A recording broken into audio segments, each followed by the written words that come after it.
We unpack. We unpack. We unpack. Coming to you live. Boxingego unpack. Yeah. We unpack. We unpack. We unpack. Coming to you live. Errol Spence Jr. is back, and this time he has more to say about Keith Thurman. But wait, there's more. What up, Fight World? It's your boy Ego, and I'm back with some more unboxing. Make sure you smash the like button. Also, subscribe to the channel for the latest and greatest in boxing. If you want to become part of the gang, notification gang, please hit the bell icon. Shout out to the super chats, channel donations, the Venmo donations, the Cash App, and the Patreon family. We working. Shout out to Patreon. Link in the description. Sign up now. You don't want to miss it. I'm going to be shifting some of the content over to the Patreon and YouTube channel members. YouTube channel members, hit the join button underneath this video next to the subscribe button. Great ways to help the channel continue to kick out these videos for you. I'm a one-man band, and you know, we just working. Errol Spence. Check out my last video I did about Errol Spence. I'm dropping content, so for the latest and greatest, hit the subscribe button. Errol Spence had to get some stuff off his chest. It sounded like he was talking about UGAS. I'll briefly recap, but I did do a video about that particularly, so you might want to check that on the channel. UGAS, he made a comment saying that UGAS doesn't sell or something like that, and UGAS responded, said he was disappointed. I think he might be Errol's mandatory, and then Spence had a subliminal. He didn't actually say UGAS, but I'm assuming it's addressed to UGAS and really whoever it applies to.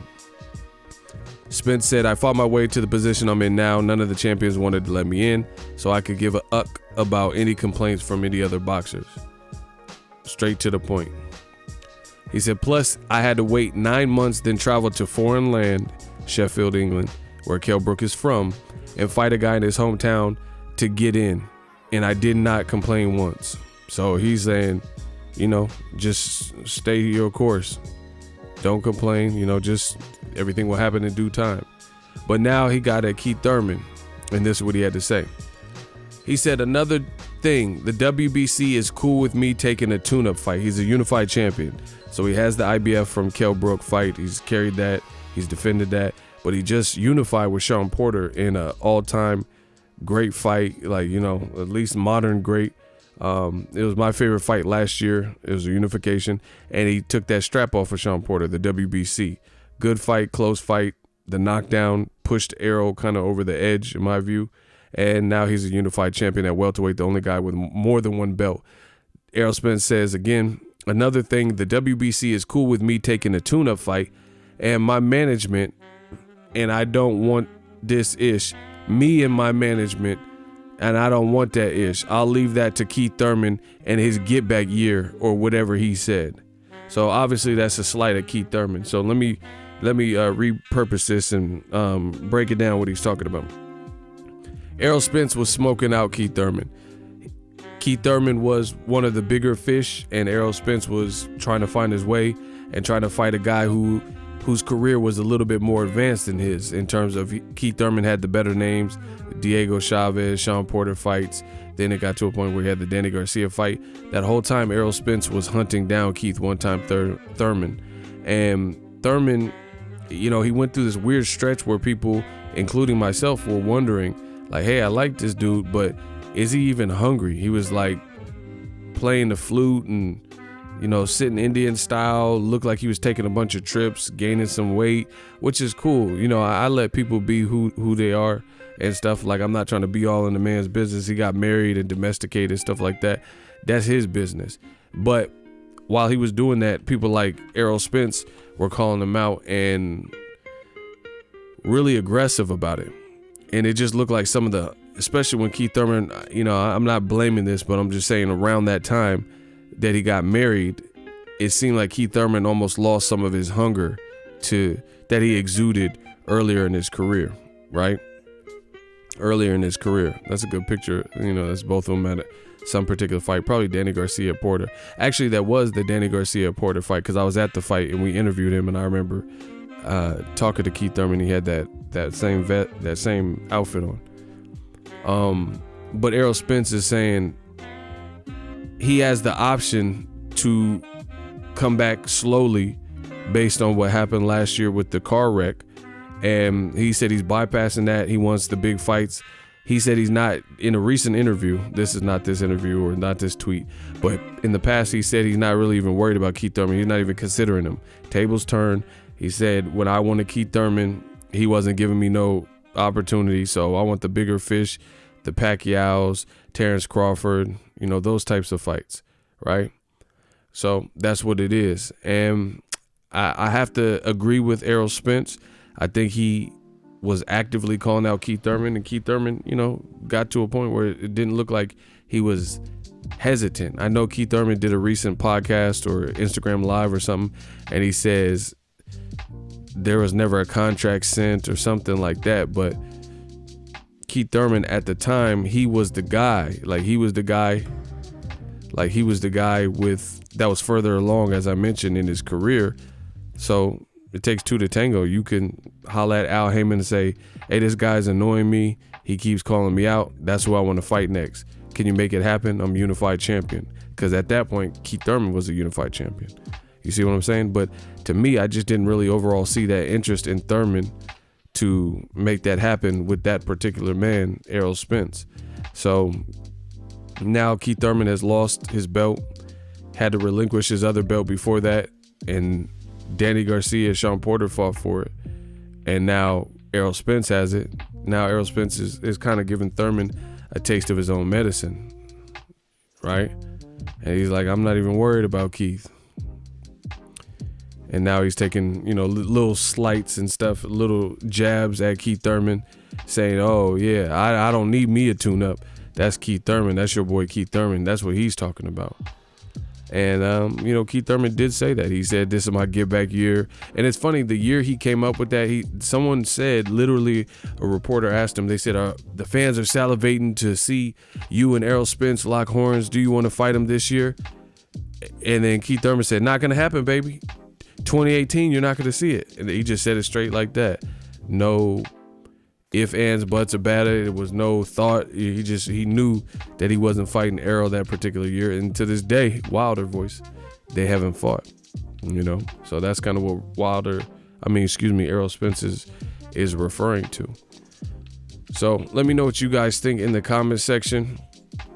Keith Thurman, he doesn't have a belt right now, still a very good fighter, but we'll see. We'll see if an Errol Spence fight could be made. Errol Spence taking no tune-up and going straight into it. I told you, I'm a man of my word. I'm consistent. That's his business. He the one that got in the accident. I told you I was going to support whatever he decided to do because he's owed that. And now Errol Spence's stock grew in the last year. It just grew because this man is looking like an urban legend and stuff.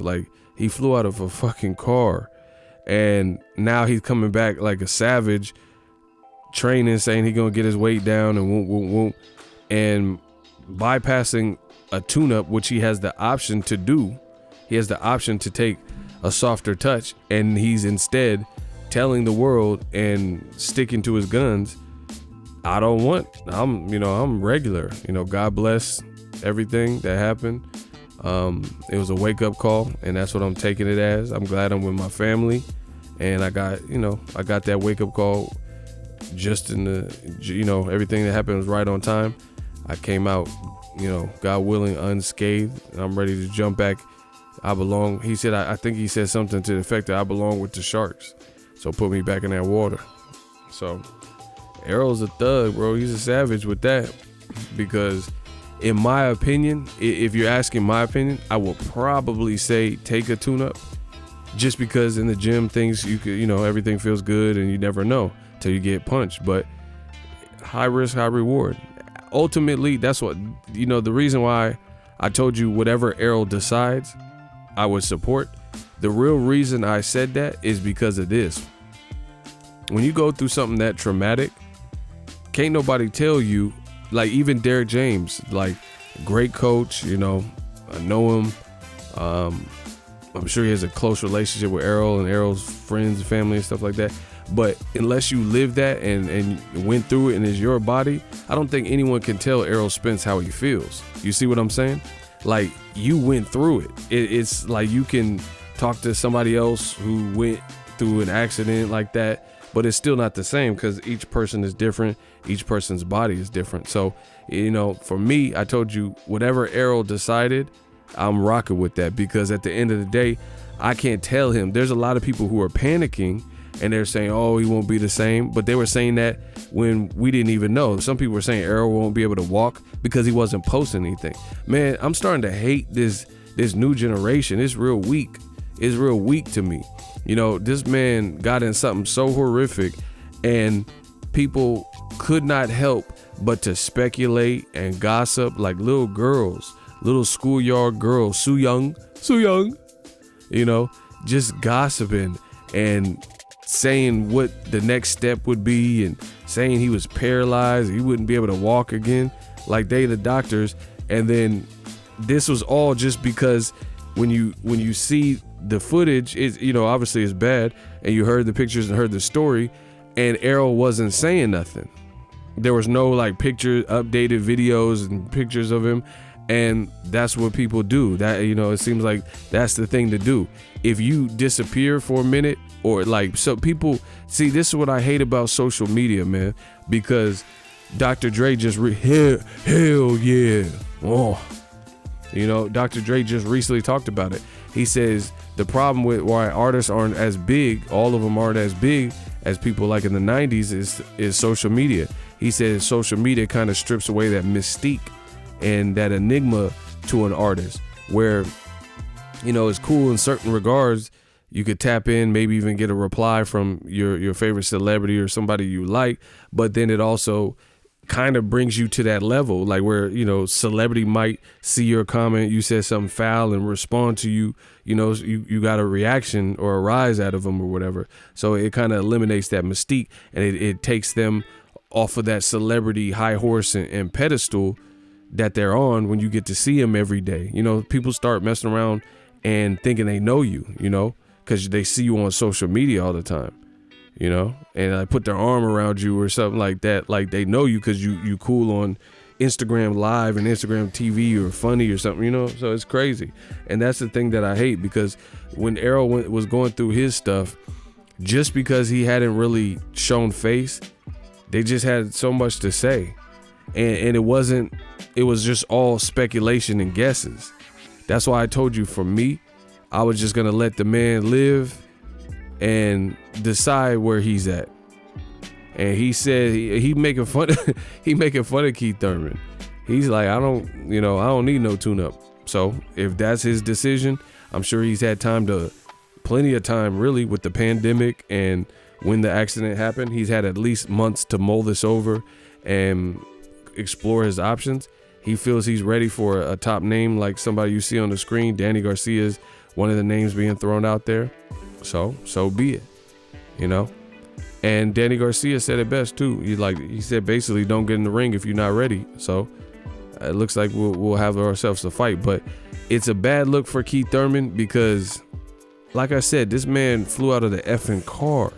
He flew out the car and he's coming back like bro, he's like an urban legend or something.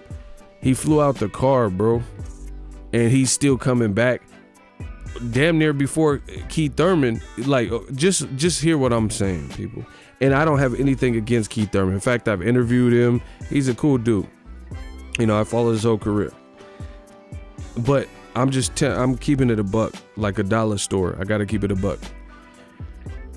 Keith Thurman was supposed to fight Sean Porter. Then he says he got in an accident.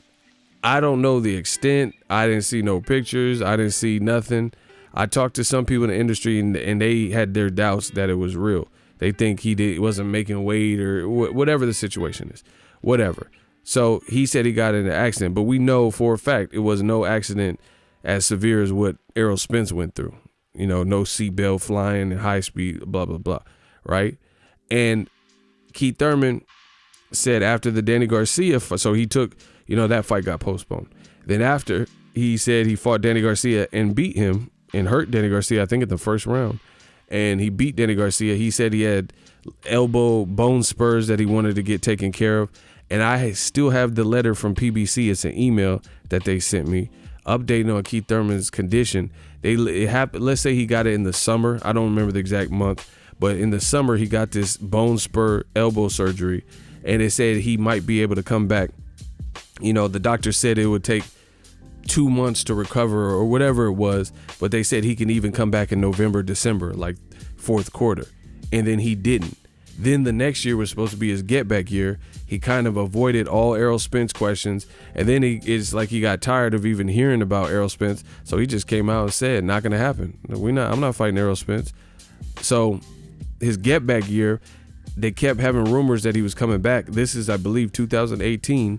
And Keith Thurman kept saying, I'm coming back. Whoop, whoop, whoop, whoop, whoop.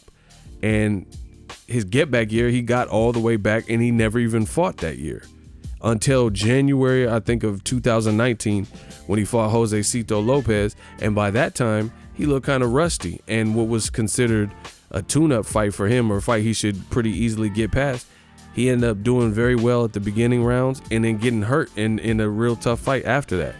You know, he got hurt badly, almost damn near got stopped. And then he fought Pacquiao. So the point I'm making is this. Keith Thurman whole get back year and postponing the Sean Porter fight with some type of minor fender bender or whatever he was in. It took him so long to, which it shouldn't have, based on that PBC email with the info from the doctor and Keith Thurman. It took him so long to recover and finally come back.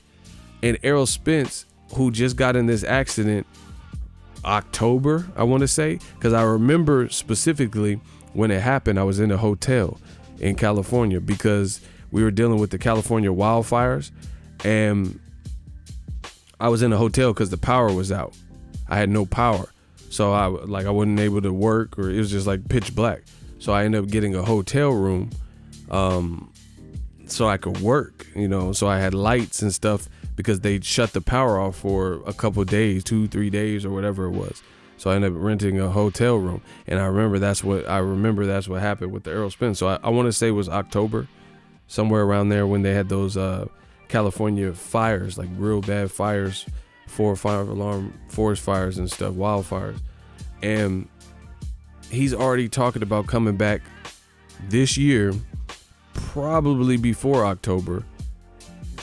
And with that type of accident, and he ready, and he don't even want to tune up or nothing. But Keith Thurman, if you listen to those interviews, specifically made it clear that he was not. He literally said stuff like, I'm not going to fight a top 10 guy. This is not me. This is him. He said, I'm not fighting nobody in the top 10. I'm not fighting Errol Spence. This is my get back year. And we're going to slowly usher our way back and slowly get back into the mix of things and whoop wompty. That's what Keith Thurman said. So the levels of current career hunger advantage Errol Spence. He looks hungrier still.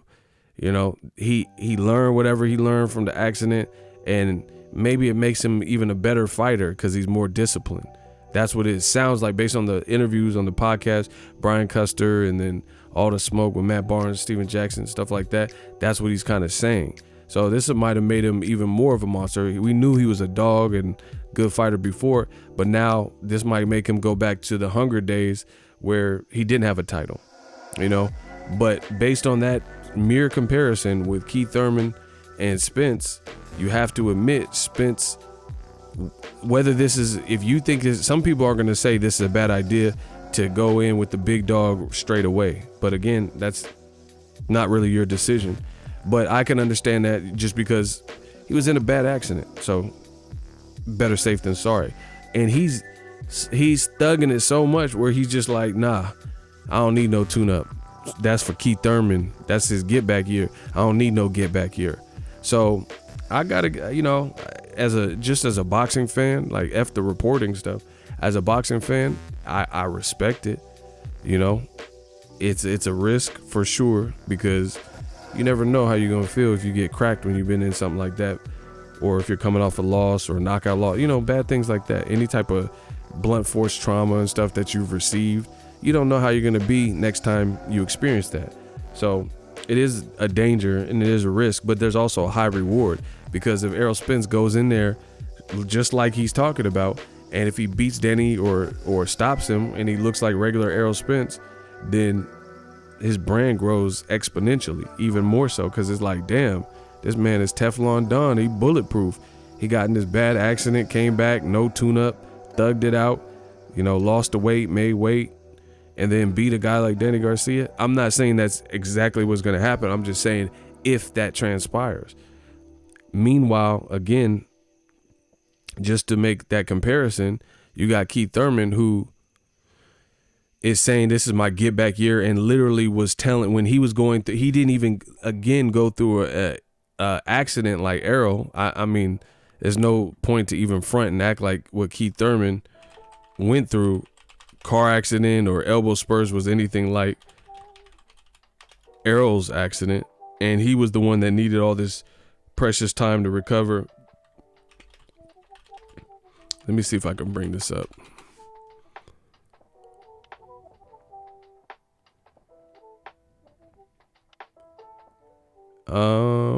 You know, I'm not going to look for it out because I don't know the string of keywords.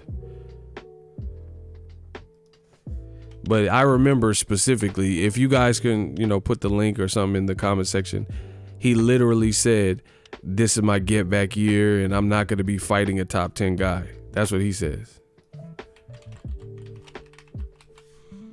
So,